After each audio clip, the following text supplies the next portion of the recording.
উপদেষ্টা হওয়ার পর মানে মানে সরকারি দায়িত্বে যাওয়ার পর এই প্রথম আপনার সঙ্গে আমার একটা সামনাসামনি দেখা হচ্ছে, যদিও আপনার সঙ্গে মানে আমার বন্ধুত্ব আমি বলবো 30 বছরের, আমরা সহকর্মী ছিলাম, বন্ধু ছিলাম, সহপাঠী ছিলাম। আপনাকে আসলেই স্বাগত জানাই এবং আপনার মূল্যবান সময় থেকে আপনি আমাদেরকে দিয়েছেন, সেজন্য আপনার প্রতি কৃতজ্ঞতাও বটে। থ্যাংক ইউ খালেদ ভাই। আমি প্রথমেই যে বিষয়টার প্রতি আসলে আপনার একটু দৃষ্টি আকর্ষণ করতে চাই সেটা হচ্ছে যে আপনার এবং আপনার সরকারের নানা ধরনের সিদ্ধান্ত এবং আচরণে বোঝা যায় যে আপনারা কোনো একটি পক্ষে মানে প্রান্তীয় মান দ্বারা প্রভাবিত হতে চান না। আপনারা এদিকে বা ওদিকে আপনাদেরকে মানে কোনো একটা কর্নারে, কোনো একটা চরম ভাবাপন্ন জায়গায় আপনারা যেতে চান না, বরং মধ্যপন্থাটাই আপনারা মনে করেন সর্বোৎকৃষ্ট পন্থা। সেখানে সবাইকে একীভূত করা, সবাইকে একসাথে আনাও আপনাদের উদ্দেশ্যের মধ্যে একটা আমরা দেখতে পাই। আপনি কি ছোট করে একটু বলবেন যে এই জায়গায় আপনি কতটা সফল হবেন? বিশেষ করে আপনি কিছুদিন পরে আপনি পয়লা বৈশাখের অনুষ্ঠান করবেন, যেটা আপনি সবচেয়ে ইনক্লুসিভ অনুষ্ঠান আপনার করতে হবে, করবেন সেরকম দেখা যাচ্ছে। আপনি ঈদের অনুষ্ঠান করলেন, যেটা আসলে অনেক বছর পরে বাংলাদেশে আবার এত জাঁকজমক পরে পূর্ণভাবে ঈদ অনুষ্ঠান হলো, যেটা অনেকে বলছেন। তো আপনি কিভাবে বাংলাদেশের মতো বাংলাদেশের মানুষ আমরা যেখানে চরমভাবে প্রান্তীয় মান দ্বারা প্রভাবিত, সেখানে আপনি মাঝ রাস্তায় হাঁটতে কতটা সক্ষম হচ্ছেন বা মাঝ রাস্তায় আসলে হাঁটতে চাচ্ছেন কিনা? ধন্যবাদ খালেদ ভাই। আমি তো বরং উল্টাটা দেখি। আমি তো দেখি যে বাংলাদেশের মানুষ আসলে সবসময় মধ্যপন্থী। বাংলাদেশ মানুষ কোন ধরনের চরমপন্থা পছন্দ করে না। এবং আপনি যদি, আমি প্রায় আমার বিভিন্ন ইন্টারভিউতে আমার মায়ের উদাহরণ দেই বা আমার ছোটবেলার উদাহরণ দেই, এবং আমি সেখানে উদাহরণ দিতে গেলে দেখি যে বাংলাদেশের মানুষকে আপনি যদি কোনো একটা এক্সট্রিম এন্ডে ঠেলে দিতে চান, তারা সেটা পছন্দ করে না। এবং আজকে যে আমরা সরকারে বসে একটা দায়িত্ব পালন করছি, এই দায়িত্বটা যে আমাদের হাতে এসছে বা আমাদের কাঁধে এসছে, এটার পিছনে যে 5ই আগস্টে যে একটা বড় গণ অভ্যুত্থান হয়ে গেল, এবং সেই গণ অভ্যুত্থান আমরা যদি রিওয়াইন্ড করতে থাকি, তাহলে আমরা পিছনে গেলে দেখতে থাকবো যে 36 দিনের যে আন্দোলনটা হলো, সে আন্দোলনটা আসলে 16 বছরের একটা পুঞ্জীভূত ক্ষোভের প্রকাশ। এটা অ্যাপারেন্টলি একটা রাজনৈতিক ঘটনা হলো, আমি মনে করি এটা একটা সাংস্কৃতিক ঘটনা। সাংস্কৃতিক ঘটনা এই অর্থে বলছি যে আপনি দেখবেন যে আওয়ামী লীগের রাজনীতির মূল জিনিসটা ছিল যে তারা একটা কিছু ফিল্টার বানিয়েছিল, মুক্তিযুদ্ধের পক্ষ বিপক্ষ, বাঙালি সংস্কৃতির পক্ষ বিপক্ষ, শুদ্ধ সংস্কৃতি, অশুদ্ধ সংস্কৃতি, অপসংস্কৃতি, এরকম নানা ফিল্টার বানিয়ে তারা বলে দিত যে ওকে, রক মিউজিক এটা অপসংস্কৃতি, ওকে বোরখা এটা ইসলামী সংস্কৃতি, ফলে এটা আমাদের বাঙালি সংস্কৃতির অংশ না। এরকম করে আদারাইজেশন তারা খুব করত। এবং কেউ যদি তার সমালোচনা করত, তখন অন্য কোনো ফিল্টারে যদি বা অন্য কোনো লেন্সে যদি তাকে বাদ না দেওয়া যেত, তখন বাদ দিত এই বলে উনি মুক্তিযুদ্ধের বিপক্ষ শক্তি। এই যে আদারাইজেশনটা হয়েছিল, এই আদারাইজেশনের ফলে কিন্তু বাংলাদেশে একটা পুঞ্জীভূত ক্ষোভের বহিঃপ্রকাশ আমরা দেখেছি 5 আগস্টে।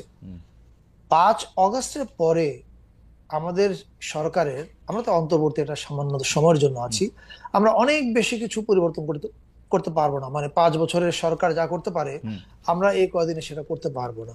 কিন্তু আমাদের একটা বড় কাজ হচ্ছে ট্রেনটাকে লাইনে তোলা। আমি মনে করি আমাদের সরকার সেটা সাকসেসফুলি করতে পারছে এখন পর্যন্ত। এবং দ্বিতীয় আরেকটা বড় দায়িত্ব আমাদের, সেটা হচ্ছে যে একটা এক্সাম্পল সেট করা বা একটা পরিষ্কার ইঙ্গিত দেয়া, যে ইঙ্গিতটা হচ্ছে যে বাংলাদেশ আর বিভাজনের পথে আগাবে না। বাংলাদেশ যদি সামনে আগাতে হয়, তাহলে সবাই মিলে এক হয়ে আগাতে হবে। এই দেশে মুসলমান আছেন, হিন্দু আছেন, বৌদ্ধ আছেন, খ্রিস্টান আছেন, এছাড়া বিভিন্ন জাতিগোষ্ঠী আছেন, শুধু বাঙালি যে তা না, বাঙালি, চাকমা, মারমা, গারো অনেকে আছেন। এবং প্রত্যেকেই তার তার বিশ্বাস, তার তার মত নিয়ে থাকবেন, এতে কোনো সমস্যা নাই। সমস্যাটা হয় যখন একদল আরেক দলকে নালিফাই করতে চায়। এই যে নালিফিকেশনের খেলাটা, এই যে বাতিলকরণের প্রক্রিয়াটা, এটা আমরা গত 15 বছর 16 বছর দেখেছি। এবং একটা বাতিলের প্রতিক্রিয়ায় কিন্তু আরেকটা বাতিল তৈরি হয়। মানে এক চরমপন্থা আরেক চরমপন্থাকে অক্সিজেন অ্যাবসলিউটলি। যোগায়, এটা সবসময় ইতিহাস তাই বলে। আমরা আমরা বিশ্বাস করি যে আমরা সবাই মিলে, বাংলাদেশের সব মানুষ, আমরা যদি একে, আমাদের ভিন্নতা থাকবে, আমাদের চিন্তার বৈচিত্র্য থাকবে, আমাদের জাতিসত্তার বৈচিত্র্য থাকবে, জি। কিন্তু সেই বৈচিত্র্য নিয়েও আমরা যদি এক হয়ে এগোতে পারি, তাহলে বাংলাদেশের ভবিষ্যৎ উজ্জ্বল। ফারুক ভাই, আমার আসলে প্রশ্নটা ছিল যে আপনি কতটা পারতেছেন। যেমন ধরেন আপনি যখন এই কথা বলতেছেন, অনেক মানুষ আপনার কথা শুনতেছেন, তাদের কেউ কেউ বলতেছেন যে, ধরেন এবারের ঈদ উৎসবটার কথাই যদি ধরি, কেউ কেউ এরকম হ্যাঁ, বলতেছেন যে আপনি ঈদ উৎসবের যে ঈদের আনন্দ মিছিল, সেইটাতে কিছুটা পৌত্তলিকতা ঢুকিয়ে দিয়েছেন। পহেলা বৈশাখের যে পহেলা বৈশাখের যে পৌত্তলিকতা, আমি সবই কোট আনকোট করছি, পয়লা বৈশাখের যে পৌত্তলিকতা, তাতে আপনি কিছুটা ধর্ম ঢুকিয়ে দিবেন, কারণ আপনি একটা মেল্টিং পটের মধ্যে দিয়ে আসলে সবাইকে একীভূত করতে চান। আপনি কি এই ব্যাপারটাকে সেকেন্ড করেন যে তাদের না এই না মতামতটাকে? না, আমি প্রথমে একটু পরিষ্কার করার জন্য বলি, জি। For records. হুম। প্রথম কথা হচ্ছে, আহ, আমরা যখন সবাই মিলে একটা সরকার চালাচ্ছি, হুম। হুম। অন্য যে কোনো মন্ত্রণালয়ের সাফল্য এবং ব্যর্থতা আমি ওন করি। হুম। হুম। আমার মন্ত্রণালয়ের সাফল্য ব্যর্থতা অন্য মন্ত্রণালয় ওন করে, এবং এটা হচ্ছে টিম, এটা হচ্ছে টিমের ব্যাপার, এবং আমরা টিম ইউনুস এইভাবে কাজ করছি বলে আমি বিশ্বাস হুম। করি। কিন্তু ফর রেকর্ডস একটা পরিষ্কার করার জন্য বলা প্রয়োজন যে আহ, এই যে আমরা সংস্কৃতি মন্ত্রণালয় থেকে চাঁদ রাতে শিল্পকলা একাডেমিতে ঈদ উৎসব শুরু করেছি। হুম। এটা এবার শুধু আমরা ঢাকা শিল্পকলায় করেছি। সামনের ঈদে সমস্ত শিল্পকলায় বিভিন্ন জেলা শহরে ছড়ানো হবে। এবার যদি আমরা আসি হচ্ছে ঈদ মিছিলের প্রসঙ্গে, আমাদের যখন আহ, চাঁদ রাতের উৎসবের প্রস্তুতি চলছিল, ওই সময় আমাকে আসিফ ফোন করে, আমাদের আসিফ মোহাম্মদ সজীব ভুঁইয়া, আমাদের এলজিআরডি উপদেষ্টা। উনি আমাকে বলেন যে, ফারুকী ভাই, এরকম তো একসময় ঈদের মিছিল ছিল, চল এটা তো আমরা আরেকবার রিভাইভ করতে চাই। আমি বলছি, গ্রেট আইডিয়া, গ্রেট আইডিয়া, এবং এটা আমরা যে কালচার পলিসি এক্সিকিউট করতে চাই বাংলাদেশে, সেই পলিসির সঙ্গে এটা পারফেক্টলি ম্যাচ করছে। Let's do it together. So এটা মূলত ঢাকা সিটি কর্পোরেশন উত্তরের আয়োজন। আমরা মন্ত্রণালয় থেকে শুধুমাত্র হেল্প করতে পেরেছি দুইটা জায়গায়, কারণ আমরা নববর্ষ এবং আমাদের আয়োজন নিয়ে এত ব্যস্ততার কারণে, নববর্ষে এবার আমাদের হিউজ এঙ্গেজমেন্ট। আমি নববর্ষের প্রোগ্রামের তালিকা বললে হয়তো এই প্রোগ্রাম শেষ হয়ে যাবে, হ্যাঁ, রাইট। তো ফলে আমরা সংস্কৃতি মন্ত্রণালয় থেকে যেটা করেছি সেটা হচ্ছে, র্যালি গিয়ে মানিক মিয়া এভিনিউতে মেশার পরে যে সাংস্কৃতিক অনুষ্ঠানটা হয়, ওই অনুষ্ঠানটা সংস্কৃতি মন্ত্রণালয় শিল্পকলা একাডেমির মাধ্যমে আয়োজন করেছে। আর এছাড়া এই অনুষ্ঠানে, এই ঈদের মিছিলের প্রচারণার জন্য বাংলাদেশের এক নম্বর ফিল্ম স্টার শাকিব খান থেকে শুরু করে আফরান নিশো, আরো অনেকে ভিডিও বাইট দিয়ে মানুষকে উদ্বুদ্ধ করেছে। এই উদ্বুদ্ধকরণের কাজগুলোতে আমাদের মন্ত্রণালয় হেল্প করেছে। ওকে। এবার যদি আসি আমরা ঈদ মিছিলের প্রসঙ্গ, জি। ঈদ মিছিলের যে মোটিভ গুলোর কথা বলা হচ্ছে, এই মোটিভ গুলো আমি আবারও বলছি, তারা আমাদেরই কি বলে ভ্রাতৃ প্রতিষ্ঠান, ফলে আমি ডিফেন্ড করছি মনে হতে পারে, কিন্তু আমি বলতে চাই যে এটা অনেক তাড়াহুড়োর মধ্যে করা হয়েছে। এবার মাত্র 6-7 দিনের আয়োজন, ফলে ইভেন্ট কিউরেশনে অনেক রকমের জিনিস আছে, যেটা আমি শিওর আমাদের ঢাকা সিটি কর্পোরেশন এটা থেকে তারা লেসন নিয়েছে, এবং আপনার পরের ঈদ যখন ঈদ মিছিল হবে, সেখানে আপনারা অনেক রকমের কিউরেশন আরো অনেক ম্যাচিওর হতে করা হবে। ঈদের মিছিল ঈদের সঙ্গে সামঞ্জস্যপূর্ণ হবে। পয়লা বৈশাখ আবার কারো বিজু, কারো সাংরাই, সেটা ওটার সঙ্গে সামঞ্জস্যপূর্ণ হবে। এই কিউরেশনটা আমি মনে করি আরো বেটার আপনারা আগামী ঈদে দেখতে পাবেন। অ্যাবসলিউটলি। এটা নিয়ে আসলে আমরা নানার সময় আরও নানা কথা আমরা নিশ্চয়ই বলতেও পারবো, কিন্তু আপনাকে আমি আমি যে আদারাইজেশনের কথা দিয়ে আপনি শুরু করেছিলেন, এবং আমি আপনাকে চিনি, আমি প্রফেসর ডক্টর মোহাম্মদ ইউনূসকে চিনি, তার ক্যাবিনেটে যারা আছেন তাদের অনেককেই চিনি, অনেকেই কিন্তু তাদের সারাটা জীবনে আদারাইজেশনের বিপক্ষে মাথা উঁচু করে দাঁড়িয়েছেন। আপনি তো বটেই, ডক্টর ইউনূস তো বটেই। তো এটা থেকে কি অনেকটা বার হতে পারলেন? কারণ কি, আমি আপনাকে বলি, আমি আপনাকে ফলো করি বলে আমি দেখতে পাচ্ছি যে 5 আগস্টের ভাঙচুর দেখে, মানে আওয়ামী লীগ সরকার পালিয়ে যাওয়ার পর 5 আগস্টে ভাঙচুর দেখার পরে আমার মনে হয় আপনি হচ্ছেন অল্প কয়েকজন লোকের অন্যতম যিনি এইসব ভাঙচুরের প্রতিবাদ করছিলেন, এবং তিনি আপনি লিখেছিলেন যে শপথ নিয়ে মাননীয় প্রধান উপদেষ্টার প্রথম 32 নম্বরের বাড়িতে যাওয়া উচিত। কিন্তু আমরা কিন্তু দেখেছি যে সে 32 নম্বর বাড়ি ভাঙা হয়েছে। আবার আমরা প্রফেসর আনু মোহাম্মদকে দেখলাম যে তিনি লিখছেন মৃত্যুর পর, মানে সঞ্জিদা খাতুন এবং 21 পদকপ্রাপ্ত লোকশিল্পী সুষমা দাসের মৃত্যুর পর লিখছেন, মৃত্যুর পর দুজনের কেউ কি রাষ্ট্রের শোক পাননি, সংস্কৃতি মন্ত্রণালয়ে কোনো কথা শুননি। কেউ কেউ বলেছেন ফারুকী এই মন্ত্রণালয়ের দায়িত্বে আছেন, তিনি একটি লাইন পর্যন্ত লিখলেন না। আপনি এটা কিভাবে দেখেন ফারুকী ভাই? মানে আচ্ছা, প্রথম দুইটা প্রসঙ্গে আসি। একটা হচ্ছে যে সবগুলো জিনিস আমাদের একটু কনটেক্সটে দেখলে আমাদের বলতে এবং বুঝতে সুবিধা হবে। হাসিনা 16 বছর যে অত্যাচার করেছে মানুষের উপর, তারপরে যে পালিয়ে গেল ভারতে, পালিয়ে যাওয়ার পরে আমাদের সকল বিবেকবান মানুষের কাজই ছিল, আমরা জানি এরকম যখন দেখেন, এটা আপনাকে একটা সহজ কথা বলি, হাসিনা যদি ভোটে ক্ষমতা থেকে যেত তাহলে ওটার কনটেক্সট, আর যখন আপনাকে রক্ত দিয়ে তাড়াতে হয়েছে, দুইটার কনটেক্সট আলাদা। যখন আপনাকে এরকম একটা অত্যাচারী শাসককে গণ আন্দোলনের মধ্য দিয়ে তাড়াতে হয়, তখন মানুষের মধ্যে ক্ষোভ পুঞ্জীভূত হয়, একটা একটা ঝড় হয় ভেতরে, রাইট? এখন বিবেকবান মানুষদের কাজ এই ঝড়টাকে এবং ঝড়ের কারণকে শ্রদ্ধা জানিয়েও এটা বলা যে আসুন আমরা একটু সংযত হবার চেষ্টা করি। আপনি যদি বেগম খালেদা জিয়ার আহ্বানটা দেখেন, আপনি 17 বছর ওনার চেয়ে বেশি অত্যাচারিত কেউ হয়নি। আমরা তো আওয়ামী লীগের ভয়ে কি বলে কথা কম বলতাম, চেপে থাকতাম, বা একটা স্ট্যাটাস দিয়ে পরে আবার দুইটা স্ট্যাটাস দিয়ে ওটাকে থামাতে হতো, এরকম ভাবে আমরা চলেছি, রাইট? কিন্তু বেগম খালেদা জিয়া তো বোধহয় সবচেয়ে অত্যাচারিত মানুষ। আপনি দেখেন যে উনি শেখ হাসিনা পালিয়ে যাওয়ার পরে উনি যে আহ্বান জানিয়েছেন, সেখানে কি আহ্বান জানিয়েছেন? উনি আহ্বান জানিয়েছেন সবাইকে সংযত হতে। আমি মনে করি এটাই হচ্ছে ম্যাচিওর কাজ। কিন্তু পাশাপাশি যে মানুষ খুব জানাচ্ছে, আপনি পৃথিবীর অন্যান্য দেশে যত বড় বিপ্লব হয়েছে সেখানেও দেখবেন বিপ্লবের পরে কিন্তু এই ধরনের উত্তেজনাগুলো থাকে। বিপ্লবের পরে কিন্তু আপনি আশা করতে পারেন না যে একটা সাধারণ স্বাভাবিক দিন যেরকম হয়, বড় অভ্যুত্থান পরবর্তী দিন একই রকম হবে, তা না, রাইট? আচ্ছা, এখন হাসিনা পালিয়ে যাওয়ার পরে আপনি কি আওয়ামী লীগের মধ্যে কোনো অনুশোচনা দেখেছেন? না, দেখি। আপনি তাদের মধ্যে কোনো আপনি কি বিশ্বাস করেন যে তারা মনে করে? আমি তো আওয়ামী লীগই দেখি না। আওয়ামী লীগ বলতে আমি আওয়ামী লীগ নাই তো, মানে আওয়ামী লীগ বলতে তো একটা সোশ্যাল মিডিয়াতে একটা জন বা একটা কুজন তারা কিছু একটা দাবি করলে তো তাদেরকে তো আর মানে আমি আর তারা আমার গণনায় নাই। হ্যাঁ, অনলাইনে আছে। এখন আমি যেটা বলতে চাচ্ছিলাম সেটা হচ্ছে, আপনি এত বড় অপরাধ করেছেন, ভারতে বসে বসে হুমকি দিচ্ছেন 287 জনকে খুন করা হবে, মানে তাদেরকে দেখে নেবো, একজন মারলো যা, 287 জন মারলো তা, তাকে কি আপনি সুস্থ মানুষ মনে করেন? এটা সুস্থ মানুষের লক্ষণ না।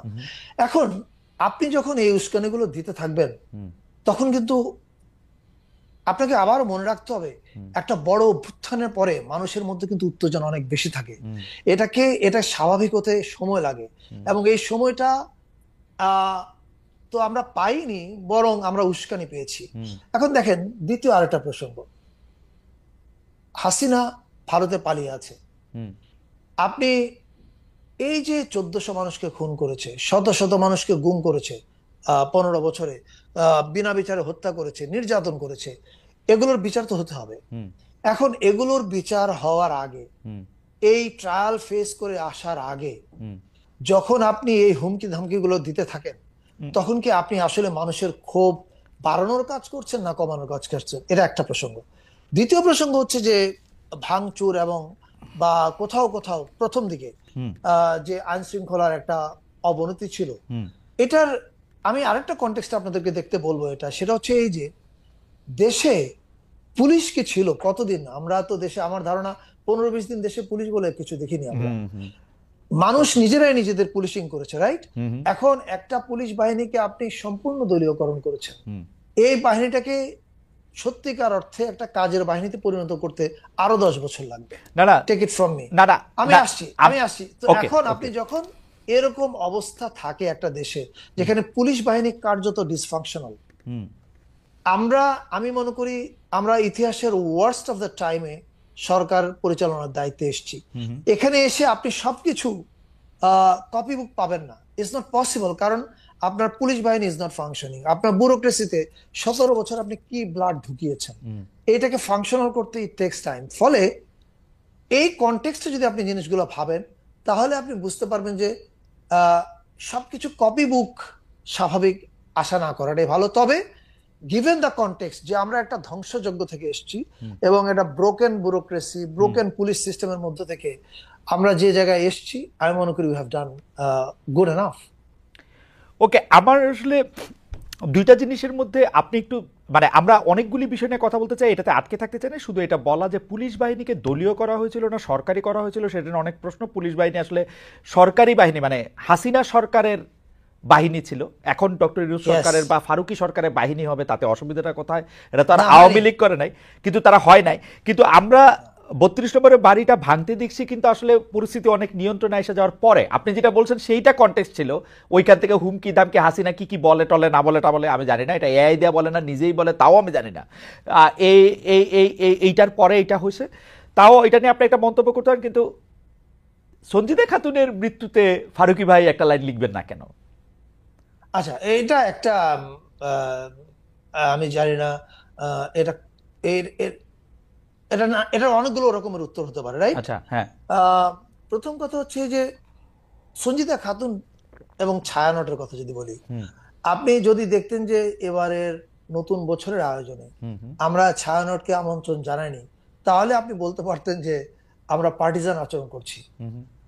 আপনার অবগতির জন্য জানাই, এ প্রথমবার বাংলাদেশের সংস্কৃতি মন্ত্রণালয় নতুন বছর প্রস্তুতি সভায় যাদেরকে ছায়ানট এবং এই একটা বিশেষ গ্রুপ চিরকাল অপসংস্কৃতি বলেছে, সেই বাংলাদেশ বাম্বা মানে মিউজিক্যাল ব্যান্ড অ্যাসোসিয়েশন, তারা উপস্থিত ছিল, ছায়ানট উপস্থিত ছিল, সাইমুম শিল্পগোষ্ঠী উপস্থিত ছিল, সুরের ধারা ছিল, আমি শেষ করি, সুরের ধারা ছিল, বাংলাদেশ জাতীয়তাবাদী দলের সাংস্কৃতিক সম্পাদক ছিল, আরেকটা সভাতে বাংলাদেশ জামাত ইসলামের সাংস্কৃতিক সম্পাদক ছিল, এনসিপির যুগ্ম সচিব ছিল।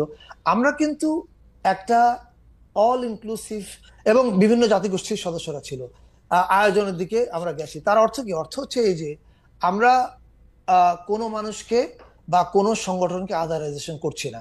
এখন আপনার একটা পার্টিকুলার কোয়েশ্চেন কি, যে সংস্কৃতি মন্ত্রণালয় সঞ্জিদা খাতুনের মৃত্যুর পরে কেন বিবৃতি দিল না? সংস্কৃতি মন্ত্রণালয় আসলে সবার ক্ষেত্রে বিবৃতি দেয় আমি ঠিক জানি না। এখন আপনার কাছে মনে হতে পারে আমি বিবৃতি কেন দেইনি, এটাকে কেন আমি অতটা গুরুত্বপূর্ণ ভাবিনি। না না না, এটা আপনার চয়েস, এটা আপনার চয়েস, আপনি এটা বলতেই পারেন। কিন্তু আপনি মানে আপনার জব আমি পেয়েছি, আপনি শুধু এটা বলেন তো, আপনি কি ছায়ানটকে আওয়ামী লীগের সংগঠন মনে করেন? কিন্তু আমি কিন্তু দেখছি যে বিগত সরকারের সময় ছায়ানটও আসলে মানে সাংঘাতিকভাবে, আপনি তো জানেন ছায়ানটের পাশাপাশি পাল্টাপাল্টি আরেকটা সংস্থা করার চেষ্টা করছিল আওয়ামী লীগ। তাকে ছায়ানট আওয়ামী লীগের কিনা আমি সেটা বলছি না। আপনি বলছেন যে পার্টিজান হলে ছায়ানটকে ডাকতেন না, সেই জন্য বলতেছি। হ্যাঁ, আমি তো তাদের প্রতি তো আমাদের কোনো ইয়ে নেই, ক্ষোভ নেই, কিন্তু পাশাপাশি এটাও আমাদের ভুলে গেলে চলবে না কনটেক্সটটা। বাংলাদেশের সংস্কৃতিতে বিভাজন তৈরির ক্ষেত্রে আমাদের বড় ভাইয়েরা যারা বা বোনেরা যারা এই শুদ্ধ সংস্কৃতি অশুদ্ধ সংস্কৃতি, হ্যাঁ, ছায়ানট শুদ্ধ সংস্কৃতি, বাকি সব অশুদ্ধ সংস্কৃতি। ছায়ানটের অন্যতম প্রতিষ্ঠাতা আমার বড় ভাই ওয়াহিদুল হক, উনি কলাম লিখেছেন ব্যান্ড সঙ্গীতকে অপসংস্কৃতি বলে। এই বিভাজনগুলো কিন্তু সংস্কৃতি ওনারা চালু করেছিলেন। ফলে আমি যে শুরুতে বলছিলাম, এই যে ফিল্টার এবং লেন্স বানানো হয়েছে, যে লেন্সগুলো এবং ফিল্টারে হেজিমনিক কালচারের বাইরে যা কিছু আছে তা সবই অশুদ্ধ। আমি একদমই আপনার সাথে দ্বিমত করতেছি না, কিন্তু আমার কি হয়েছে, আমি জয় বাংলা কনসার্টে ব্যান্ডই দেখছি, বরং ছায়ানটে আমি দেখছি যে চাপানো হইতেছে। এমনকি পহেলা বৈশাখের অনুষ্ঠানে ছায়ানটের একটা এন্টি থিসিস দাঁড় করতে চাইছিল কিন্তু আওয়ামী লীগ, বড় আরেকজন শিল্পী দিয়ে, আপনার মনে থাকবে ওনারা সঞ্জিদা খাতুন। আমি যে কথাটা বলছিলাম সেই কথাটা হচ্ছে এই যে, আমি ছায়ানট বলে না, আমি বলছি যে আমাদের এখানে যে কালচারাল হেজিমনিটা তৈরি করা হয়েছে, এটাতে যারা যারা ভূমিকা রেখেছেন তাদের মধ্যে ছায়ানটও অন্যতম। এই যে এটা অপসংস্কৃতি, এইটা অশুদ্ধ সংস্কৃতি, এইটা রাখা যাবে না, মোগল আমলের কালচার রাখা যাবে না, ওই কাসিদার মধ্যে উর্দু বলে এটা অপসংস্কৃতি, এই অপরায়ণগুলো কিন্তু এনারা করেছেন। ফলে আমি মনে করি না বাংলাদেশের সংস্কৃতি বলতে আমি যেটা বুঝি সেটার ক্ষেত্রে সবচেয়ে গুরুত্বপূর্ণ ভূমিকা আমি তাদেরকেই বলবো তারা রেখেছেন যারা অপরায়ণের ভূমিকা রাখেননি, যারা ওকে, সবাইকে এক জায়গায় আনতে চেয়েছেন। অপরায়ণের প্রসঙ্গে আমি একটু এইবার অন্য সাইড থেকে আপনি দেখি, আপনি জানেন যে আপনার উপদেষ্টা পদের নিযুক্তি, যাদেরকে কেউ কেউ নিজেদেরকে বলতেছেন তৌহিদি জনতা, তাদের একটা বড় অংশ আপনাদের পছন্দ করে নাই, কারণ আপনি একটু বাম, একটু ছায়ানট, হ্যাঁ, একটু যেন আওয়ামী, এইগুলি ছিল তাদের অভিযোগ। মানে আপনার বিরুদ্ধে এগুলি তো মানে আপনি একটা সাংঘাতিক অবস্থায় আছেন, কিন্তু মানে আমরা আপনাকে অভিযুক্ত করতেছি যে আপনি যথেষ্ট পরিমাণে উদার নৈতিক না, আবার কেউ কেউ বলতেছেন যে আপনি আসলে উদার হইতে হইতে বামের দিকে বেশি ঘেঁষা। বড় একটা অংশ আপনারা পছন্দই করে নাই, মানে এই যে কি বলে জানি, মানে তাদের এমনকি এর প্রতিবাদে সোশ্যাল মিডিয়ায় শুরু থেকে মানে আপনাকে পদচ্যুত করতে হবে বা আপনাকে পদত্যাগ করতে হবে, এরকম একটা অভিযোগ ছিল। অনেক বড় বড় ইনফ্লুয়েন্সাররা আপনার নিয়োগটার পরে তারা এই পুরো সরকারের প্রতিই খেপে গেছিল যে না, এই সরকার সবচেয়ে খারাপ কাজ করছে, ফারুকীকে নিয়োগ দিছে। এই যে তৌহিদি জনতা বলতেছি আমরা যারা, বা যারা ইনফ্লুয়েন্সার, তারা সবাই হাসিনা সরকারের বিরুদ্ধে কিন্তু বড় ধরনের ভূমিকা রাখছিল, পতন আন্দোলনের সমর্থক ছিল, উৎসাহ ছিল, সক্রিয় ছিল। দায়িত্ব যখন আপনি পালন করেন তখন এদের মন রক্ষাটাও কি আপনার মাথার মধ্যে অনেক বেশি থাকে কিনা, যে মানে না, মানে আমার কারণ কোন নির্দিষ্ট কারো মন রক্ষা না, আমি পুরো বাংলাদেশের কথা ভাবি। আমি যখন চেয়ারে বসছি তখন কিন্তু আর আমি ফিল্ম মেকার মোস্তফা সরোয়ার ফারুকী নাই। আমি যখন চেয়ারে বসেছি তখন আমাকে বাংলাদেশের সব মানুষের কথা ভাবতে হয়। এখন আপনি একটু আগে যেটা বললেন যে আমি কারো ব্যাপারে আমার কোনো উত্তর দেওয়ার নাই, আমি শুধু একটা কথা বলি। আমাকে, আপনি জানেন যে 2013 সাল বা 14 সাল থেকে যখন শাহবাগ হচ্ছে তখন আমাকে মতিকণ্ঠ পত্রিকা আল্লামা ফারুকী নামে রাখতো। আহ, আবার আরেকটা পক্ষ আমাকে নাস্তিক নামে রাখতো। আমি আসলে এর কোনোটাই না, দুইটার একটাও না।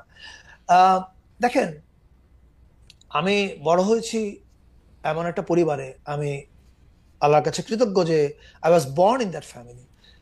এটা এই কারণে বললাম যে আমার মা এবং বাবা অত্যন্ত ধার্মিক মানুষ, হ্যাঁ, আর আমি ছবি বানাই। আম, আমি কোনোদিন আমার মা বাবা যে ধার্মিক সেটার জন্য তাদের প্রতি আমার কোনো অশ্রদ্ধা এক বিন্দু নাই, বরং শ্রদ্ধা আছে।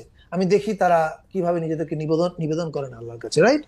আমি তাদেরকে দেখে বড় হয়েছি। আবার একই সঙ্গে আমার নাখালপাড়ায়, এখন তো সোশ্যাল মিডিয়া আসার পরে অনেক হেট কালচার বেড়ে গেছে, আবার নাখালপাড়ায় আমার অনেক বন্ধু ছিল যে নামাজ কালাম পড়ে না।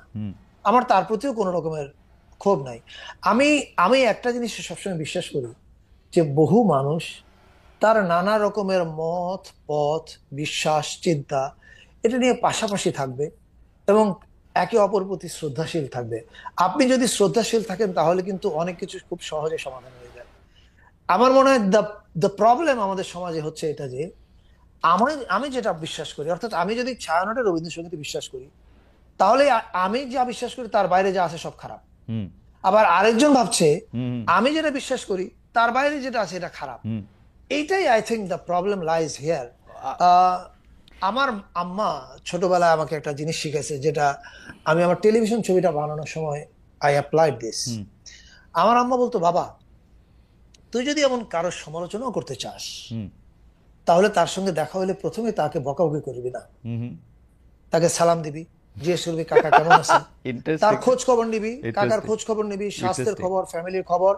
তুই যখন এই খোঁজ খবর গুলো নিবি, তারপরে তুই যখন কাকাকে সমালোচনার কথাটা বলবি, উনি তখন রিয়াক্ট করবে না, কারণ উনি বুঝতে পারবেন যে তুই খারাপ উদ্দেশ্যে, অর্থাৎ তুই ওনাকে গালি দেওয়ার জন্য আসিস।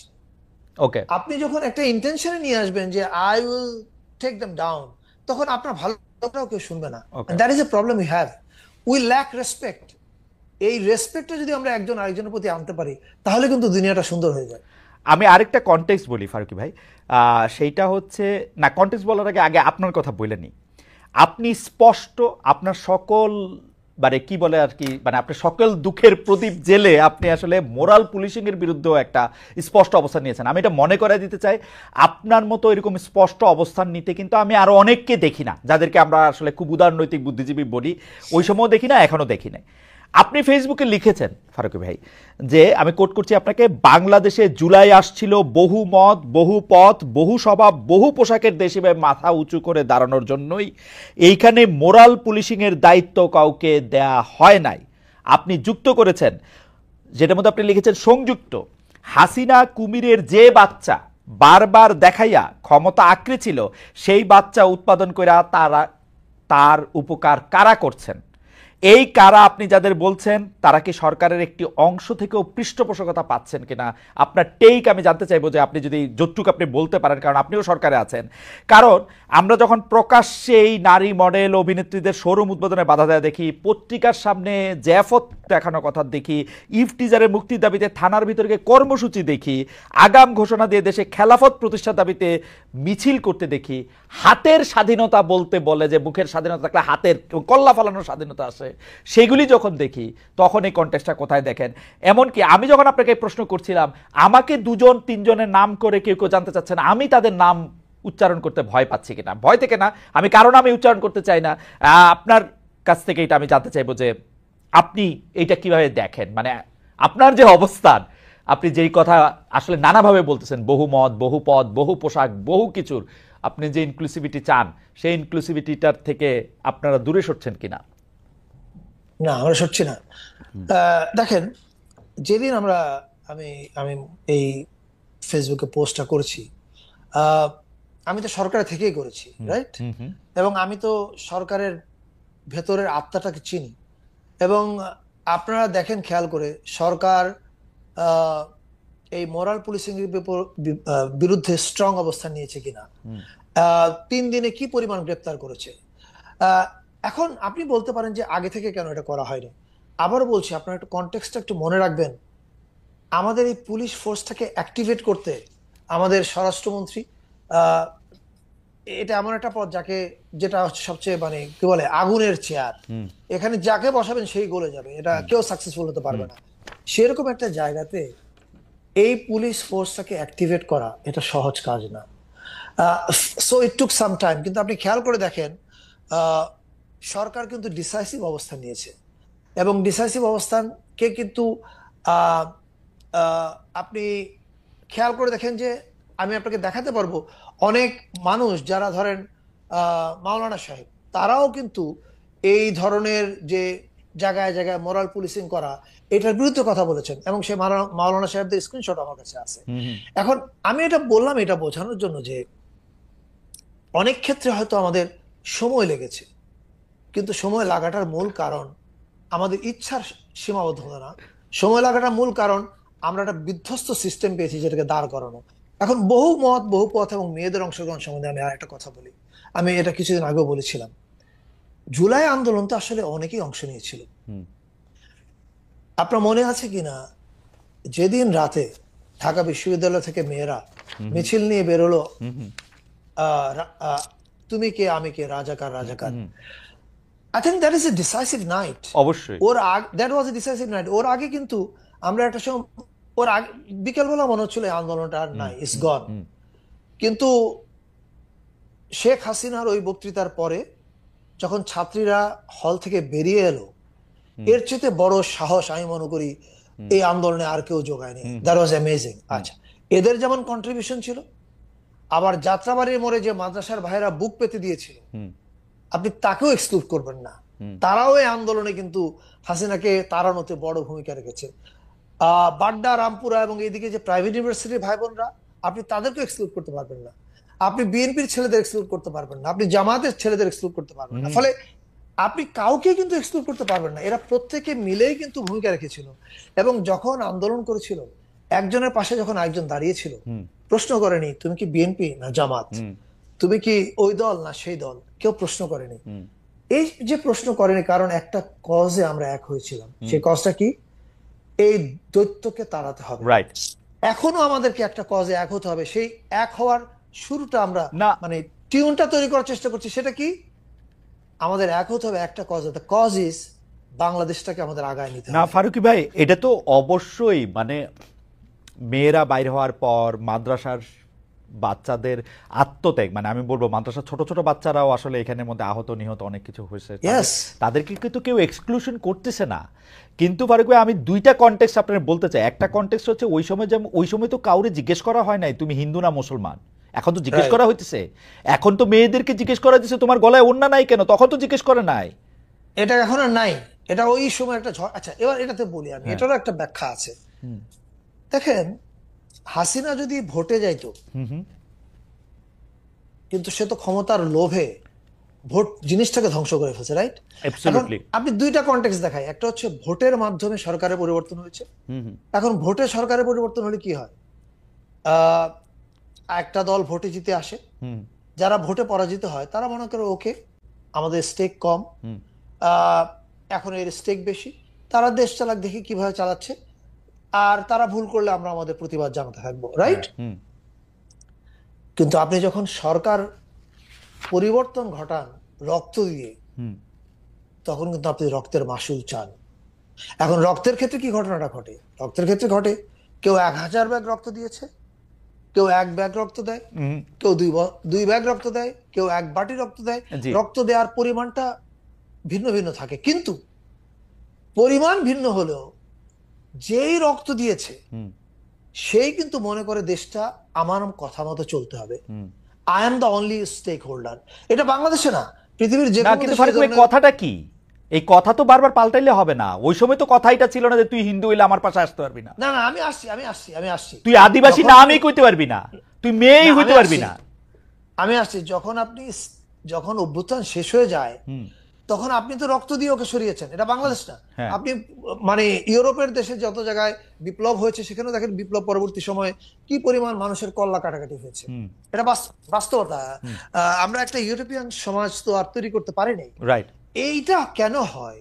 যখন বিপ্লব বা রক্ত দিয়ে কেউ কিছু বদলায়, তখন সে মনে করে এটা আমার স্টেক। হুম মুক্তিযুদ্ধের পরে কি হয়েছে? মুক্তিযুদ্ধের পরে যারা দেশ স্বাধীন করে এসছে, ওরা অস্ত্র হাতে ধামধাম গুলি করে না মানুষকে। হুম এটা করছে তো তো। স্বাভাবিক। কেন করেছে? আমার বাবাদের কাছে গল্প শুনেছি, কারণ ও মনে করে আরে আমি দেশ স্বাধীন করছি, কথা আমার মতো চলতে হবে, তুমি কে ভাই? হুম এইটা ঘটে। এটাকে আমরা রিয়েলিটি ধরে নিয়ে যদি বসে থাকি, কোনো অ্যাকশন না নিয়ে, তাহলে আপনি বলবেন সরকার কাজ করছে না। হুম। কিন্তু আপনি তো দেখেন সরকার অ্যাকশন নিচ্ছে। আপনি দেখেন না আচ্ছা ফারুক ভাই, আপনার ব্যাখ্যা আমি আমি বুঝছি, আপনার ব্যাখ্যা আমি হ্যাঁ, বুঝছি। কিন্তু আমি যে মোস্তফা সরোয়ার ফারুকীকে চিনি, যে মোস্তফা ফারুকী আমার বন্ধু, পথ প্রদর্শক, অনেক দিনের, মানে আমি অনেক কিছু যার কাছ থেকে শিখি, সে এই যে এখন স্বরাষ্ট্র উপদেষ্টা আসে তার কথা শুনলে হাইসেই মরে যেত, আমি শিওর। যদি সে আগের ফারুকি থাকতো, যখন সে বলে ওই মেয়ে রাস্তায় দাঁড়িয়ে দাঁড়িয়ে সিগারেট খেতেছিল, তো তো এই জন্য আইসা লোকজন বলছে মেয়ে রাস্তায় দাঁড়িয়ে দাঁড়িয়ে সিগারেট খেতেছিল মানে কি? না, এই কথার সঙ্গে আমরা একমত না, এবং আমাদের সরকারও এটা কিন্তু পরিষ্কার করেছে। এই কথার সঙ্গে আমাদের সরকারের অবস্থান একমত না। ওকে। সরকার। এখন কি হয় আপনি জানেন, জাহাঙ্গীর ভাই দিনরাত পরিশ্রম করছেন, হুম হুম এবং উনি ওনার জীবন দিয়ে চেষ্টা করছেন। হুম এখন আমরা প্রত্যেকেই হয়তো আহ, ঠিক আর্টিকুলেশনটা প্রপার করতে পারি না, এবং কোথাও কোথাও আমাদের এই আর্টিকুলেশনে মিস্টেক হয়। হুম হুম। এটা যে হয় না তা না, আহ, সেটা এরকমই হতে পারে, কিন্তু এটা আপনি আমাদের সরকারের ওকে। অবস্থান, আমি বিবৃতি দেখে বুঝতে পেরেছেন। আমার আমরা আমরা আমার ডেফিনেটলি আমার আমার আমার আপনার বক্তব্য আমার কাছে পরিষ্কার। আমি আপনার একটু দৃষ্টি আকর্ষণ করতেছি আপনার, মানে সেটা হলো যে মানে আমরা দর্শকদের কাছে জানতে চাইতেছিলাম যে পহেলা বৈশাখের পাশাপাশি চৈত্র সংক্রান্তির আয়োজনও জাতীয়ভাবে হবে। প্রিয় দর্শক, সরকারের উদ্যোগ সমর্থন করেন কিনা, জাতীয়ভাবে এটা হওয়াটা সমর্থন করেন কিনা? শতকরা 74 ভাগ দর্শক এতে হা ভোট দিয়েছেন, না বলেছেন শতকরা 26 ভাগ দর্শক, 34,000 দর্শক এখানে ভোট দিয়েছেন। ফারুক ভাই, আমি আপনার একটু দৃষ্টি আকর্ষণ করতে চাই একটু পুরনো ঘটনায় ঘুরে গিয়ে, যে আপনি যে বলতেছিলেন যে হাসিনা যে কুমিরের বাচ্চা দেখায় আন্তর্জাতিক মহলের দৃষ্টি আকর্ষণ করে লাভ করতেছিল, এই লাভ আবার কারা তার গোয়ালে দিতেছে, এইটার প্রমাণ কিন্তু আজকে আমরা নিউ ইয়র্ক টাইমসে পাইলাম। নিউ ইয়র্ক টাইমসের মধ্যে আমরা পাইলাম, নিউ ইয়র্ক টাইমসের এই এটাকে কি বলবো, কলাম বলবো, অপিনিয়ন বলবো, এইটার মধ্যে কিন্তু কিছু ঘটনা উল্লেখ করা হলো, যে ঘটনাগুলো আসলে ঘটছে, আপনারা এটার মধ্যে ব্যবস্থা নিছেন। কিন্তু এই যে উস্কানি, এই যে যেটা আমরা না, এইটা দেখানোর যে চেষ্টা, এইটা যে আসলে হাসিনার নেরেটিভটারই আবার প্রতিষ্ঠা করে, এইটা যে আপনি বলতেছেন, আরো অনেকে বলতেছে, যারা বলতেছে তারা কি বুঝতেছে না? না মানে এইটার হিসাবটা কি? আমি তো এটা বলতেছি না যে নিউ ইয়র্ক টাইমসের আজকে এত বড়, আমি আজকে সকালবেলা থেকে এটা পড়তেছিলাম, এইটা দেখতেছিলাম, শুনতেছিলাম, এবং আমি জানি যে এইটার একটা ইম্প্যাক্ট আসবে, কারণ নিউ ইয়র্ক টাইমস হিস্টোরিকভাবে শেখ হাসিনার এগেনস্টে যতগুলি রিপোর্ট করছে, যতগুলি জায়গায় যা কিছু তুলে ধরছে, এগুলি কিন্তু পরে এভিডেন্স হিসাবে আন্তর্জাতিকভাবে এটা গৃহীত হয়েছে। আমি এটা এবং ফর্মুলা মানে যেটাকে বলা হচ্ছে কূটনৈতিক ইয়া হিসাবেও সেটা আসলে গৃহীত হয়েছে। নানা কারণে। তো এটা এটা এটা আমাদের জন্য খুব ভালো খবর না আসলে এই নিউ ইয়র্ক টাইমসের এটা। আপনি এটাতে আসলে কিভাবে দেখেন, যারা এটাতে উস্কাইতেছে, যারা এটাতে অংশগ্রহণ করতেছে, তারা এটা যে করতেছে, আপনি যতই ইনক্লুসিভিটির কথা বলেন, যতই রক্তের কথা বলেন, এটাতে আপনি কেমনে এই ট্যাকেল আমি করবেন? মনে করি আমি মনে করি আমরা, আপনি যে পরিস্থিতির কথা বলছেন, আমি মনে করি আমরা এটা পার হয়ে এসেছি। আমি মনে করি এই উত্তেজনাটা অনেক কমে এসছে। আহ, আহ, এই আন্ডারস্ট্যান্ড করা, এটা বুঝতে চেষ্টা করা, এটা এখন অনেক বেড়েছে সমাজে। আম, মাঝখানে যে অনেকগুলো ঘটনা ঘটেছিল আজ থেকে 2-3 মাস আগে, সেটা এখন আর নাই। ফলে we are in a better situation now. এখন coming back to this New York Times report, ওই ঘটনাগুলো, কিছু যে ঘটনাগুলো রেফার করেছে সেই ঘটনাগুলো ঘটেছে, এটা তো সত্য। পাশাপাশি এটাও তো সত্য যে প্রায় 3,000 মেয়েদের ফুটবল খেলা সারা দেশে হয়েছে। একটা যেমন বন্ধ হয়েছে, যেটা আবার রিম্যাচ হয়েছে, এটা যেমন সত্য। 3,000 খেলা হয়েছে, এটাও সত্য। সারা দেশ জুড়ে সাংস্কৃতিক অনুষ্ঠান হচ্ছে, এটাও সত্য। এবং এটাও সত্য, এই প্রথমবারের মতো বাংলাদেশ, বাঙালি, চাকমা, মারমা, গারো সবাই মিলে আমরা নববর্ষ উৎসব করছি। This is an example of inclusivity. এবং এটাও সত্য, এই প্রথমবারের মতো 54 বছরের ইতিহাসে শিল্পকলা একাডেমিতে চাঁদ রাতের উৎসব হয়েছে, সিটি কর্পোরেশন ঈদ মিছিল করেছে। এবং সামনে, আবার বলছি, সামনে অন্যান্য ধর্মের বড় উৎসবগুলো তো সাংস্কৃতিক অনুষ্ঠান হবে। ওকে, এটা এটা বোঝাতে চাইলাম এটা দিয়ে যে আমরা আসলে একটা ইনক্লুসিভ বাংলাদেশের দিকে আগাচ্ছি।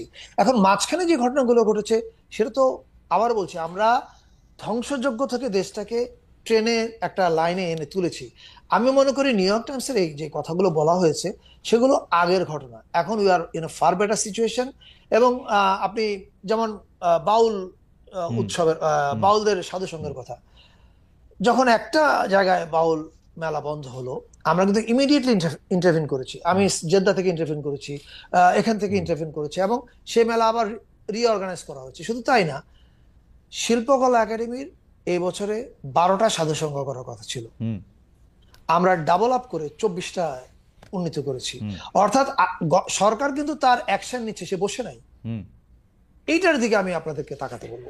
আমার এখন আমার যেহেতু কাজ একটু ডেভিলস অ্যাডভোকেটের রোল প্লে করা, সেটার জন্য আপনি একটু মানে আপনি কিন্তু যা বলেন, আমি আপনার মধ্যে কিন্তু সাংঘাতিক কনসিস্টেন্সি দেখি। কারণ আপনি এতক্ষণ যা বললেন, সেটাকে এক লাইনে যা বলা যায় সেটা অলরেডি আপনি বলছেন। সেটা আপনি বলছেন কি, ধর্ম সংস্কৃতির মধ্যে ফ্যাসাদ বাঁধিয়ে রাখা হয়েছিল, আমি আপনাকে কোট করলাম। কিন্তু এই ফ্যাসাদের দায় কি শুধু গত 15 বছর সরকারের উপর রাখবেন, নাকি আমি আপনার স্পেসিফিক প্রশ্ন করতে চাই, যাদের কারণে সোহেল হাসান গালিব, কবি, সরকারি কর্মকর্তা, এখনো জেলে, মানে তার একটা কবিতার ভুল ইন্টারপ্রিটেশন আর সঠিক ইন্টারপ্রিটেশন আমি জানি না, কিন্তু সোহেল হাসান গালিবরে যারা জানেন তারা জানেন তিনি অত্যন্ত মানে মানে মানে ধর্মবিশ্বাসী লোক। ধর্মবিশ্বাসী না হলেও কি ক্ষতি আমি সেটা জানি না। কবিদের বিরুদ্ধে যারা হাতের স্বাধীনতা চান, কতলের স্বাধীনতা চান, তাদেরকেও আপনি আসলে দায়ী করবেন। সংস্কৃতি সাহিত্য চর্চার বিরুদ্ধে এই হাতের স্বাধীনতা চাওয়া হচ্ছে, এবং সরকারের তরফ থেকে তারা প্রশ্রয়ও পাচ্ছেন। এইটা আমি আমি আমি আমি আমি আমি কিন্তু এটা উল্লেখ করতে পারি যে শুধু গালিব জেলে তাই না, ফরহাদ মজারকে হুমকি দেওয়া হচ্ছে, রাখাল রাহাকে ক্রমাগত হুমকি দেওয়া হচ্ছে, কিন্তু যারা হুমকি দিচ্ছেন তারা আছেন বহাল তবিয়তে। আচ্ছা, এই হুমকি কি শুধু আমাদের সময় প্রথম হয়েছে? না না না, শেখ হাসিনার সময় আরো বেশি হয়েছে, আরো বেশি হয়েছে। তসলিমা নাসরিনকে দেশে আসতে দেওয়া হয় নাই, তার কোনো কেস উজ্জ্ব করা হয় নাই, তার বিরুদ্ধে কোনো রকম কোনো কিছু। অর্থাৎ আমি বোঝাতে চাচ্ছি এই রাইট উইং বাংলাদেশে যেমন এক্সিস্ট করে, কিন্তু আপনি এই কয়েকজন রাইট উইং দিয়ে, আমি বলবো না যে সকল ধর্ম বিশ্বাসীকে এক জায়গায় আনা ঠিক হবে না আমাদের। বাংলাদেশের আমি হাজার হাজার ধার্মিক মানুষকে জানি যারা অনেক কাইন্ড, অনেক কি বলে এমপ্যাথেটিক, এবং ওনাদের সংখ্যাই বেশি। আমি আমার মাকে চিনি, আমার মা একজন ধার্মিক মানুষ, আমার বাবা একজন ধার্মিক মানুষ। এরকম ওনাদের সংখ্যায় এরাই বাংলাদেশের সংখ্যাগরিষ্ঠ। এরা যদি সংখ্যাগরিষ্ঠ না হতো, তাহলে তো ভোটে আপনি যেই গুটি কয়েক মাওলানা সাহেবদের মধ্যে কিন্তু খুব গুটি কয়েক মানুষ হচ্ছে এক্সট্রিম এন্ডে বিশ্বাস করেন। তো যদি এটা বাংলাদেশে পপুলার হতো আমাদের ধর্মপ্রাণ মানুষদের মধ্যে, তাহলে তো ওনাদের ভোট অনেক বেশি থাকতো। বাংলাদেশের মানুষ আসলে ধর্মপ্রাণ, ধর্মভীরু, কিন্তু এক্সট্রিমিস্ট না। এখন রাইট উইং এক্সট্রিমিস্ট বাংলাদেশে যেমন কিছু আছে, পাশের দেশ ভারতে ব্যাপক পরিমাণেও আছে, এমনকি আপনি যে দেশে বসে আছেন সেখানেও আছে। এখন রাইট উইং সারা পৃথিবীতে এক্সিস্ট করছে।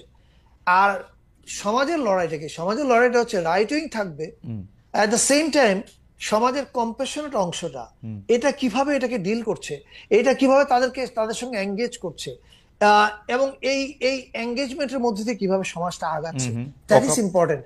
আমি সেটার দিকে তাকাতে বলবো, আমার শুধু মাঝে মাঝে মনে হয় যে আপনাদের আমলে এসে রাইট উইংটা মেইন স্ট্রিম হয়ে গেছে কিনা। আপনি আগের সরকারের কথা বলতেছিলেন, আগের সরকারের সাংঘাতিকভাবে, আগের সরকারও কিন্তু সাংঘাতিক রকমের রাইট উইং রে প্রশ্রয় দেওয়া জায়গায় ছিল নানা কারণে, মানে এক্সট্রিমিস্টদের একদিকে উস্কায় দিয়া, মানে মানে আছে না একটা ওঝা হইয়া ঝাড়ো আর সর্প হইয়া দংশন করো, দুইটা রোলই ছিল সে সময়। কিন্তু কিন্তু আপনাদের সময় কি, কারণ তাদের ওটা লাগতো ক্ষমতা থাকার জন্য, আপনাদের তো আর সেটা লাগতেছে না, কিন্তু তারপরও রাইট উইং এক্সট্রিম মানে মেইন স্ট্রিম হইতেছে কিনা আমি তো বুঝি না। যেই ধরনের কথা আপনি বলতেছেন যে শতকরা বেশিরভাগ ধর্মপ্রাণ মুসলমান এগুলি বিশ্বাস করে না, কিন্তু যেসব ধরনের কথা তারা বক্তৃতায় বলতেছেন, আমাদের অনুষ্ঠানে এসে বলতেছেন যে হ্যাঁ এটা কতল করতেই হবে, এটা মারতেই হবে, এটা হবে না, এটা এটা সেই, আপনারা তো খালি আমি প্রথমে বলি যে সরকার ডেফিনেটলি, আপনি যে বলেন যে প্রশ্রয়, এটা প্রশ্রয়ের মধ্যে সরকার নাই।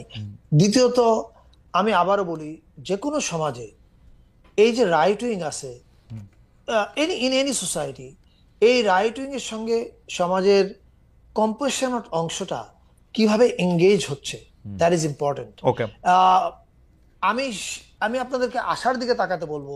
আপনি আশার দিকে তাকান, বাংলাদেশের এখনকার আমরা যে কদিনে সরকারের দায়িত্ব পালন করছি বা সামনে যে কদিনে আমরা করব, আপনি সেখানে যদি দেখেন যে সরকার এই জিনিসগুলোকে ব্যবহার করছে, সরকার উস্কে দিচ্ছে, তাহলে আপনি সরকারের দিকে আঙ্গুল তুলতে পারবেন।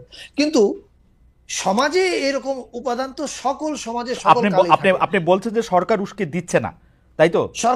সরকার প্রথমত উস্কে দেওয়া তো প্রশ্নই আসে না। দ্বিতীয়ত সরকার কোনো ধরনের নাগরিক অধিকার হরণ করার পক্ষপাতী না। ফারুকী ভাই, এইবার বই মেলায় একজনের বই বেচে দেওয়া হয় নাই, বলা হয়েছে যে এই বই ওই প্রকাশকরে ধরে তুলে নেওয়া হয়েছে, নিচে না? আপনি কোন আপনি যে স্টলটাতে, হ্যাঁ তসলিমা নাসরিনের বই ছিল, হ্যাঁ তসলিমা নাসরিনের বই ছিল যে স্টলটাতে। আচ্ছা, এখন এখানে আমি দুইটা কথা বলতে চাই।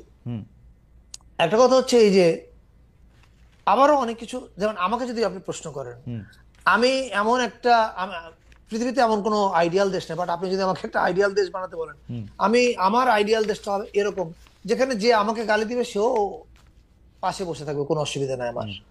বাট কোনো সমাজেই কনটেক্সটে এরকম না। আপনি এমনকি পাশ্চাত্যের যে কোনো দেশের কথাও যদি ভাবি, হ্যাঁ, সেখানেও এমন কিছু বিষয় আছে যেখানে আপনি আক্রমণ করে কথা বলতে পারবেন, এটা তো আপনি জানেন। রাইট। আপনি যে আগে যে দেশে ছিলেন জার্মানি, আমি উল্লেখ করতে চাই না, I don't want to spill, কিন্তু আমি এটুকু আপনি বললেই বুঝতে পারবেন যে সেখানেও আপনি অনেক কথা আছে যেটা আপনি বলতে পারবেন না, অনেক আক্রমণ আছে যেটা আপনি করতে পারবেন না। সেটা তো মুক্ত চিন্তার দেশ, তাই না?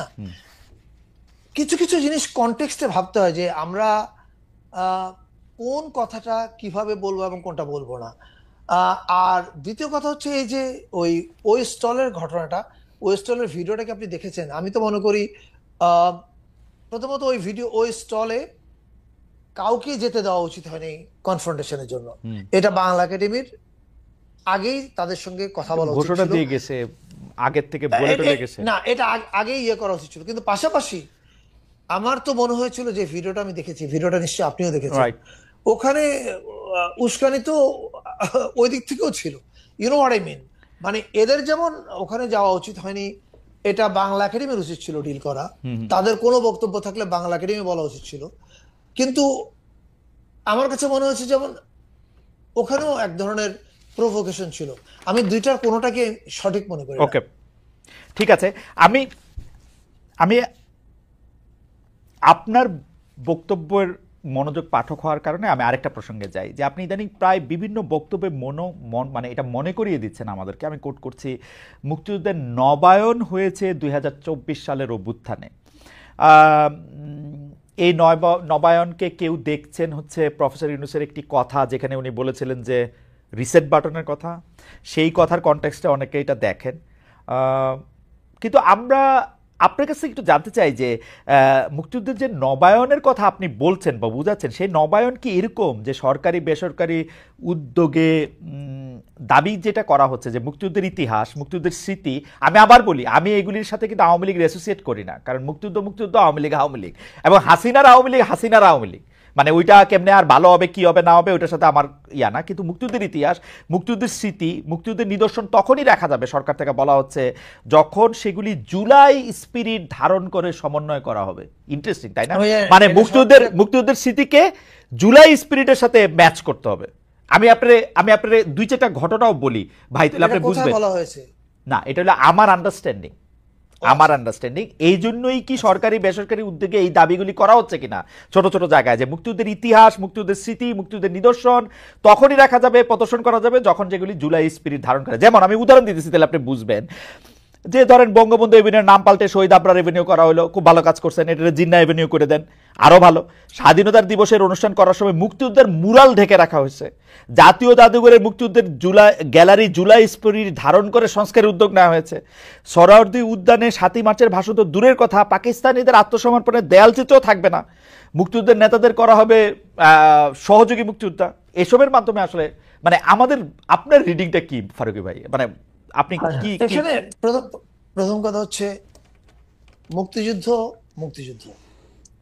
মুক্তিযুদ্ধর মাধ্যমে বাংলাদেশের সৃষ্টি হয়েছে। যেদিন 5 অগস্ট হাসিনা পালিয়ে গেলেন, ওই দিন বিকেলবেলা আমেরিকা থেকে প্রকাশিত ম্যাগাজিন ভ্যারাইটি তারা আমার একটা কোটেশন চায় এই ঘটনা সম্পর্কে। তখন আমি এটা এখনো গুগল করলে আপনি পাবেন, সেখানে আমি তো এই কথাটা বলেছিলাম যে it felt like second independence. Now এটার অর্থটা কি? দ্বিতীয় স্বাধীনতা মানেটা কি? দ্বিতীয় স্বাধীনতা তো আক্ষরিক অর্থে নিলে হবে না, এটা কবিতা, এটা অ্যালেগরি।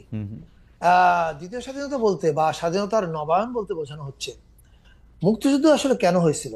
মুক্তিযুদ্ধ হয়েছিল যে আমার দেশ আমি চালাবো আমার মতো করে, আমার দেশটা আরেকজন চালাবে না। কিন্তু গত 15 বছরে মানুষের মনে এই প্রশ্ন নানাভাবে এসছে যে বাংলাদেশটা কি বাংলাদেশ চালাচ্ছে না অন্য কেউ চালাচ্ছে। আপনাকে খেয়াল করে দিই, সুজাতা সিং 2013 ইলেকশনের সময় এসে উনি কেন এরশাদকে বলছে তোমাকে ইলেকশনে আসতে হবে? What is the reason? Bangladesh থেকে কি আমরা কি রাহুল গান্ধীকে বলি যে তোমাকে ইলেকশনে আসতে হবে? এভাবে তো তার মানে কি? তার মানে আপনি দেশটাকে এক্সপোজ করেছিলেন কমপ্লিটলি। আপনি কিছু কিছু জিনিস সারেন্ডার করেছিলেন। আপনি বলতে আমি বলছি সরকারকে, তৎকালীন সরকারকে।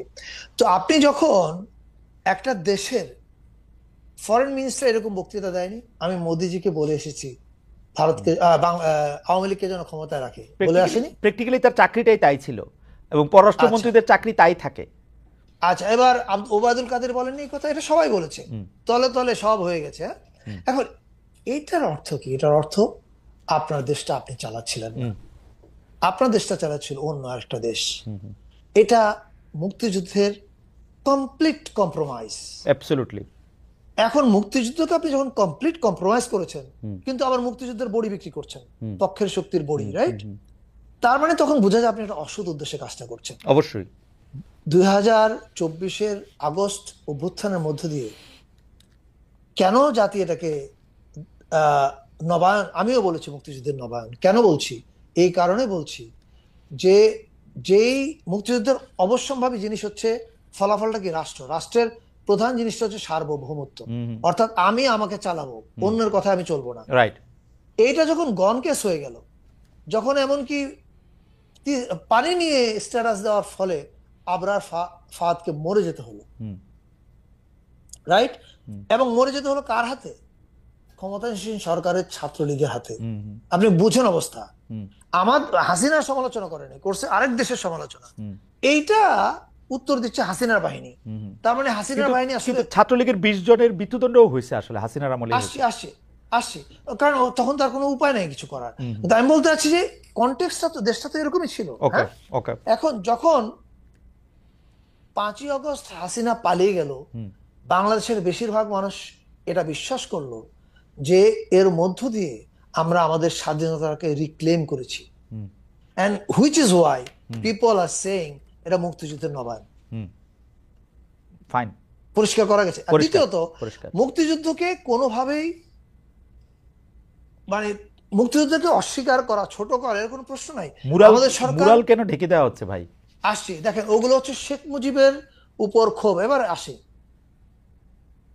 ৭১ পর্যন্ত স্বাধীনতা আন্দোলনে ওনার ভূমিকাকে কেউ কোনোদিন প্রশ্ন করেনি, রাইট? ৭২ থেকে ৭৫ উনি কিন্তু ভয়াবহ কাজ করেছেন। আমরা তারপরে কিন্তু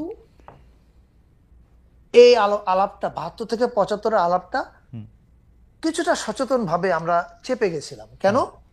ঠিক আছে, ৭৫ এরকম একটা ঘটনা ঘটেছে, ঘটনার মধ্যে দিয়ে আমরা ওই অংশটাকে ভেবেছি ঠিক আছে, এটার এক ধরনের ক্লোজার হয়েছে। ফলে ৭২ থেকে ৭৫ প্রসঙ্গটা কিন্তু বাংলাদেশের মানুষ খুব একটা আর তোলে নেই। বাংলাদেশের মানুষ কিন্তু স্বাধীনতা যুদ্ধে তার নেতৃত্ব দেওয়ার জন্য তাকে স্বীকৃতি দিয়েছে। এবং আমি আপনাকে যদি খেয়াল করে দিতে পারি, বিএনপি তাদের আমলে বাংলাদেশের স্বাধীনতা যুদ্ধে নেতৃত্ব দেওয়ার জন্য শেখ মুজিবুর রহমানকে অবদানের কথা কিন্তু সংসদে বলেছে, রাইট? এবং if I am not wrong, আমি সালটা এখন মনে পড়ছে না, বিএনপির এই মুহূর্তে যিনি অ্যাক্টিং চেয়ারম্যান জনাব তারেক রহমান, উনি কিন্তু 2004 ইয়াতে গেলেন যে গোপালগঞ্জে ওনার 3 বা 4 কবর জিয়ারত করতে গেছেন, রাইট? হ্যাঁ, আমার সালটা মনে নেই এই মুহূর্তে। এই জিনিসগুলো কিন্তু করা হয়েছিল এটার জন্য যে ওকে, ইতিহাসে অনেক ভুল ভ্রান্তি ছিল, একটা রিকনসিলিয়েশনের দিকে যাওয়া হোক। হ্যাঁ, কিন্তু আপনি যখন 2008-এ বিএনপির ব্যর্থতার জন্য তাও আওয়ামী লীগ ক্ষমতায় এসছে, রাইট? যে কোনো ভাবে হোক, সেটা রাজনৈতিক ব্যর্থতা হোক, যে কোনো ব্যর্থতা হোক, হ্যাঁ, সব ক্ষেত্রে যে বিএনপি রাষ্ট্র পরিচালনায় ব্যর্থতার পরিচয় দিয়েছে তা না। অনেক ক্ষেত্রে প্রোপাগান্ডা ছিল, অনেক ক্ষেত্রে আমাদের অনেক পত্রিকার ভূমিকা ছিল, সেটা আমি এখন ডিটেলে যাচ্ছি না। কিন্তু আমি মনে করি এই জিনিসগুলো ডিল করতে পারাও তাদের ব্যর্থতা ছিল। এবং সব সরকারের ব্যর্থ থাকে, আমাদের সরকারের অনেক ব্যর্থতা আছে, যেটা আমরা চলে গেলেও দেখবেন আমরা এখনো বলছি। আমরা একটু আগে বলেছি যে আমরা কিছু জিনিস ডিল করতে সময় নিয়েছি, দ্যাট ইজ ফাইন, এটা থাকে, ফাইন না, এটা থাকে। এখন আপনি 2008-এ দায়িত্ব নেওয়ার পরে সরকারে এসে আপনি কি করলেন? আপনি সরকারে এসে এমন কাজ করলেন যেটা মানে অত্যাচার, দুঃশাসন এবং ফ্যাসিবাদের চরম, মানে এই লেভেলের অত্যাচার কেউ দেখেনি। আপনি কতগুলো আয়নাঘর বানিয়েছেন সারা দেশে, কতগুলো মানুষকে গুম করে ফেলেছেন, আপনি ইউ ডিডন্ট বদার, আপনার কিছু যায় আসে না।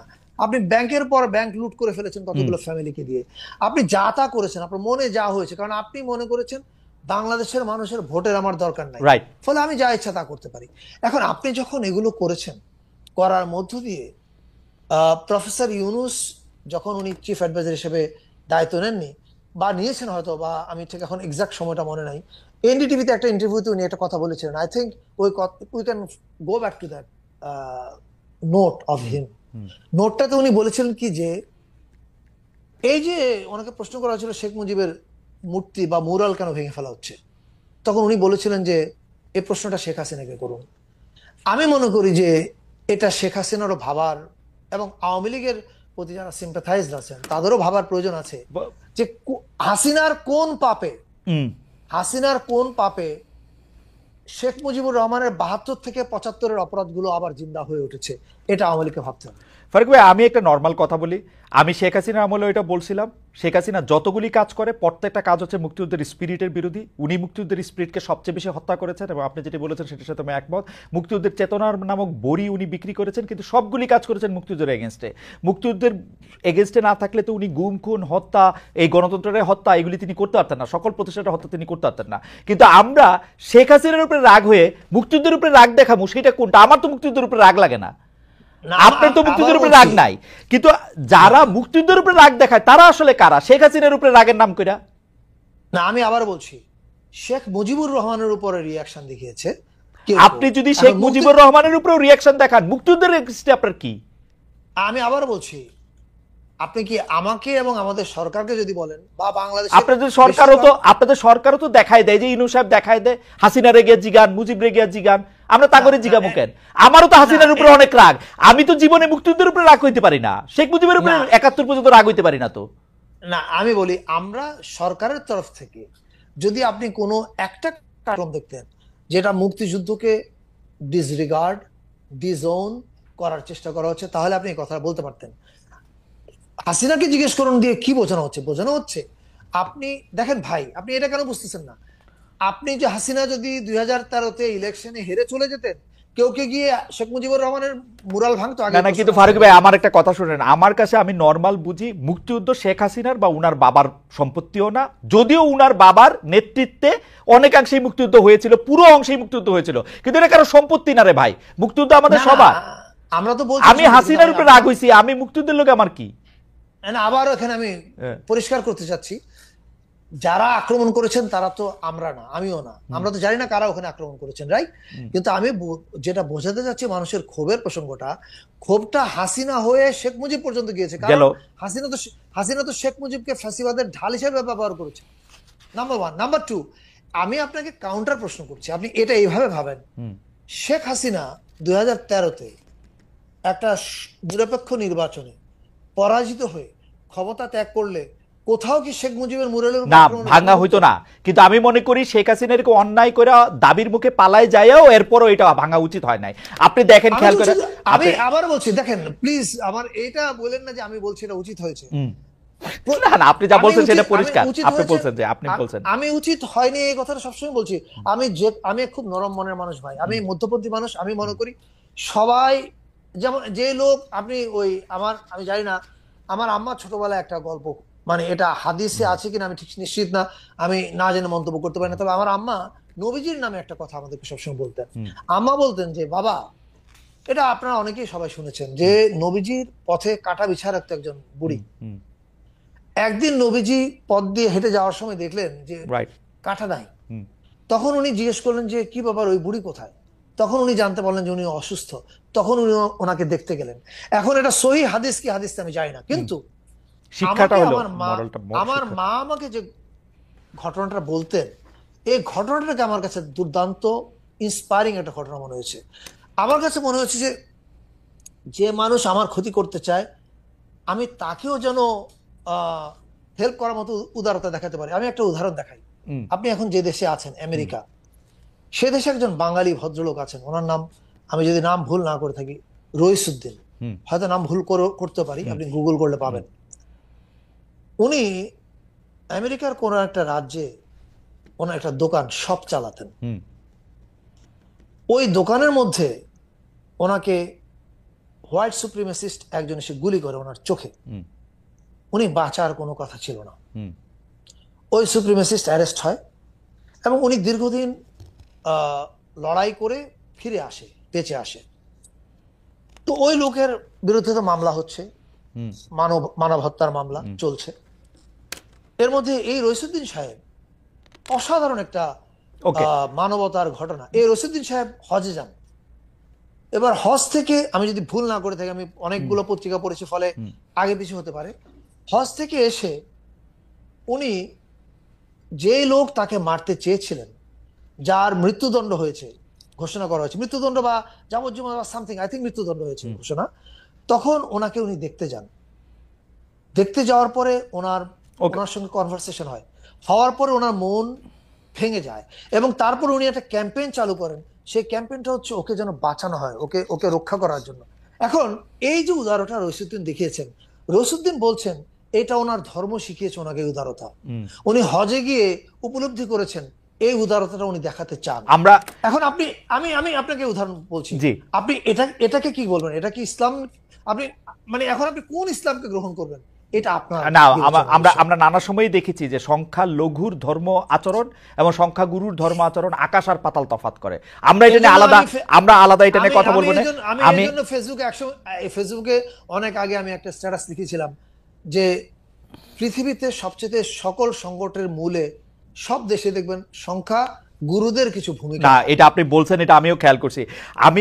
আমি শুধু আপনাকে একটা জিনিস খেয়াল করে দিই, ধরেন আমরা যে ভারতের সাথে খুবই নতজানু কূটনীতি করতাম, ভারতের কাছে আপনি যেটাকে বলছেন অনেক কিছু ওপেন করে দেওয়া হয়েছিল, রাষ্ট্রের নাম না বলেও যেটা বলেছেন আমি এটা বলছি, সেই ব্যাপারেও আমার কোনো রকম কোনো সন্দেহ নাই। এখন আমার রাগ ভারতের উপর, এখন আমার রাগ ভারতের উপর, সেই জন্য আমি আবার জনাব তারেক রহমানকে কোট করি। জনাব তারেক রহমান বলছেন যে এই মানে বিএনপির যে ভাইস চেয়ারম্যান, যে 15 বছর ধরে দেখতাম খালি ইন্ডিয়ান শিল্পী এখান দিয়ে আসে সেখান দিয়ে আসে, এরা আসছে 4 মাস না 5 মাস হয়েছে খালি পাকিস্তানি শিল্পী আসে, কারণ কি? 4 গুণ 5 গুণ 6 গুণ টাকা দিয়া পাকিস্তানি শিল্পী নেওয়ার মানে কি? আমার ইন্ডিয়ার উপরে রাগ, তো সেই জন্য কি আমি এইটা আমি পাকিস্তানি শিল্পী দিয়ে দেখাবো? এটা কি মানে আচ্ছা, কি আদারাইজেশন হইতেছে ভাই? এটা আমার একটু বলেন আপনি তো। কি আমাকে প্রশ্ন করলে আমি আবার আপনাকে বাংলাদেশের প্রশ্ন শিল্পী, করতেছি। জি। আমি বাংলাদেশের শিল্পী দিয়ে দেখাতে চাই। হুম। আমি আমার আমার আমি আপনি জানেন যে আমি হচ্ছে একজন বাংলাদেশপন্থী মানুষ।